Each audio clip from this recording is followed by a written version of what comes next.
사도행전, 원래는 누가복음에서 이어지는 하나의 책으로서 제2권에 해당합니다. 두 책의 저자는 누가로서 그는 사도 바울과 함께 여행한 동역자였으며 책의 서론에서도 자신이 첫 번째 책, 즉 누가복음에 예수님이 행하고 가르치기 시작하신 모든 일을 다뤘다고 분명히 밝히고 있죠. 사실 누가는 지금 사도행전의 내용을 귀띔해주고 있는데요. 1권이 예수님이 행하고 가르치기 시작하신 일에 대한 거라면 2권은 예수님이 계속해서 행하고 가르치신 일이 될 텐데요. 이 점이 이 책의 원제목은 아니나 전통적인 제목에 대한 매우 흥미로운 사실로 이어집니다. 사도들의 행전. 이 책의 이야기 대부분에 여러 사도가 등장하긴 합니다. 하지만 전체 이야기를 처음부터 끝까지 이끌어가는 인물은 예수님뿐이며 직접 또는 성령을 통해 일하시는데요. 그런 의미에서 더 정확한 제목은 예수님과 성령의 행전이라고 할 수 있죠. 서론은 부활하신 예수님이 제자들과 40일을 지내며 하나님 나라에 대해 가르치신 이야기입니다. 이는 누가복음의 이야기로 다시 이어집니다. 예수님은 이스라엘에서 시작해 온 세상에 하나님 나라를 회복하실 것을 선언하셨고 그분을 따름으로 이스라엘이 하나님의 통치 아래 살도록 부르셨으며 사랑으로 자기 목숨을 버리심으로 죽음을 이기고 왕의 보좌에 앉으셨죠. 이처럼 사도행전은 부활하신 예수님이 제자들에게 그분의 나라에서의 삶에 관해 가르치시는 것으로 시작됩니다.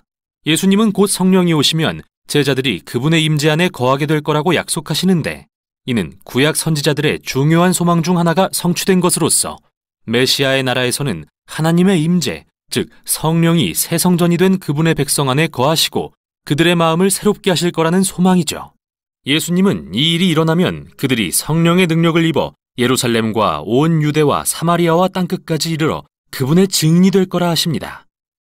그런 뒤 예수님은 그들 앞에서 구름에 쌓여 하늘로 올라가시는데 이 이미지는 다니엘 7장에서 온 것으로서 고난받은 후 부활하신 예수님이 어떻게 지금 인자로서 보좌에 앉아 하나님과 함께 세상을 다스리고 계시는지 보여줍니다.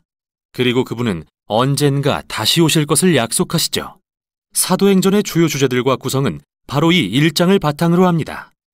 이 책은 예수님이 성령으로 그분의 백성을 인도해 세상의 모든 민족을 하나님의 통치 아래 살도록 초대하시는 이야기로서 먼저 예루살렘에 복음이 전파되는 것으로 시작해서 인접한 유대 지역과 이방인들이 많이 사는 사마리아로 확장된 뒤 거기서부터 모든 민족에게 땅끝까지 전해지게 됩니다.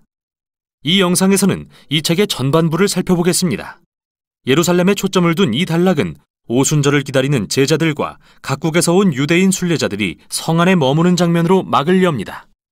그때 성령이 세찬 바람처럼 제자들에게 임하고 불꽃 같은 것이 각 사람 위에 내려앉자 그들이 하나님의 위대하신 일들을 선포하기 시작합니다. 그들은 자신들이 모르는 언어들로 말하고 있지만 그곳에 모인 모든 사람은 제자들의 말을 완벽히 알아듣죠. 여기서 누가가 강조하는 점을 이해하려면 이 모든 장면이 구약의 어디에 뿌리를 두고 있는지 꼭 알아야 하는데요. 먼저 바람과 불은 성막과 성전을 가득 채운 하나님의 영광스러운 불 같은 임재를 직접적으로 암시합니다. 이는 또한 하나님이 성령으로 오셔서 메시아의 나라의 새 성전에 임하실 거라는 예언적 약속과도 연결됩니다. 이제 여기 사도행전에서 하나님의 불 같은 임재는 건물이 아닌 그분의 백성 안에 거하시게 되죠. 누가는 선지자들이 약속한 새 성전은 바로 예수님의 새 언약의 가족인 그분의 백성이라고 말하고 있으며 이는 누가가 말하려는 두 번째 내용으로 이어집니다. 선지자들은 하나님이 그분의 새 성전에 거하시게 될 때 이스라엘의 모든 지파가 메시아 왕 아래 통일되고 하나님의 통치에 대한 기쁜 소식이 열방에 선포될 것이라고 약속했는데요. 누가는 오순절에 그곳에 모인 모든 이스라엘 사람들이 여러 나라와 다양한 족속으로부터 온 것과 그들이 베드로의 설교에 어떻게 반응했는지 상세히 기술합니다. 사도들의 쉼없는 외침을 통해 수천 명의 이스라엘 사람들이 예수님을 자신의 구주로 인정하고 관대함과 찬양과 기쁨이 가득한 새로운 공동체들이 생겨납니다. 그러나 모두가 기뻐한 건 아닌데요. 여기서부터 누가는 예수님의 새로운 가족이 얼마나 빨리 유대 지도자들의 반대에 부딪히는지 보여주죠. 누가는 매우 아름다운 대칭 구조를 이용해 두 성전의 이야기를 들려줍니다. 하나님의 새 성전인 예수를 따르는 자들의 공동체는 날마다 성전뜰과 서로의 집에서 모이기를 힘씁니다. 이 두 구절 사이에는 베드로와 사도들이 성전뜰에서 병자를 치유하는 이야기가 두 번 나오는데 그들을 체포하는 성전 지도자들을 향해 베드로는 매번 예수님이 이스라엘의 진정한 왕이심을 선포하는 설교를 하죠.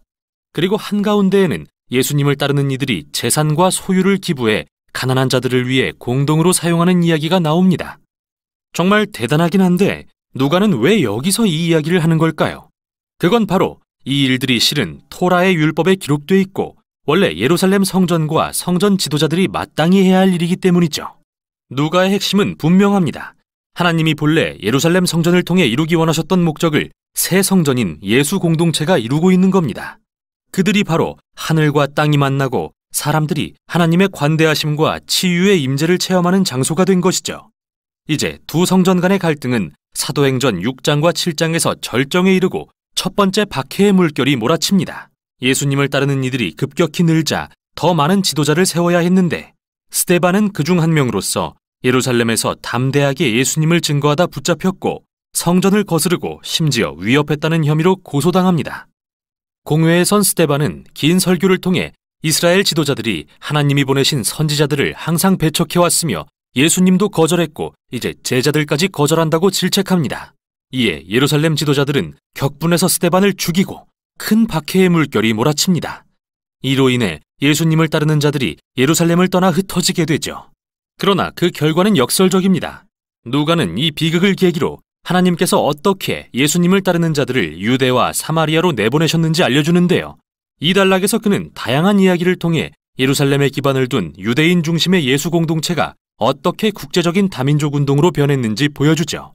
가장 먼저 사마리아로 간 빌립의 사역입니다. 유대인들이 원수처럼 혐오하던 이 지역에서 많은 사람이 예수님을 따르게 됩니다. 다음은 후에 바울로 불리는 다소 사람 사울의 회심인데요. 그는 제자들의 목숨을 노리던 열렬한 박해자였지만 부활하신 예수님을 직접 만난 후 그리스도의 열렬한 옹호자로 변화되죠. 다음 이야기에서는 베드로가 환상을 통해 하나님이 이방인을 부정하다 여기지 않으시며 그들 역시 예수님의 가족이 될 수 있음을 알게 됩니다. 그가 성령에 이끌려 이방인으로 가득한 한 로마 백부장의 집에 찾아가 말씀을 전하니 이들 모두가 예수님의 복음을 받아들이고 성령이 이들 위에 강하게 임하십니다. 마치 2장에서 유대인 제자들에게 그러신 것처럼요. 이 모든 주제들은 마침내 로마 제국에서 가장 큰 국제도시 중 하나였던 안디옥에 교회가 세워지는 일로 귀결됩니다. 누가는 예루살렘 교회에서 파송된 유대인 지도자 바나바가 바울을 도와서 이 교회 공동체를 이끌었다고 말하는데요. 이로써 이곳은 최초의 대규모 다민족 교회가 되었죠. 또 예수님을 따르는 자들이 최초로 그리스도인이라 불리고 선교사들이 다른 나라로 처음 파송된 곳도 이곳 안디옥 교회였습니다. 이렇게 예수님의 명령이 실현되는 모습을 보자니 누가의 나머지 이야기가 기대되네요. 우선 여기까지 사도행전의 전반부였습니다.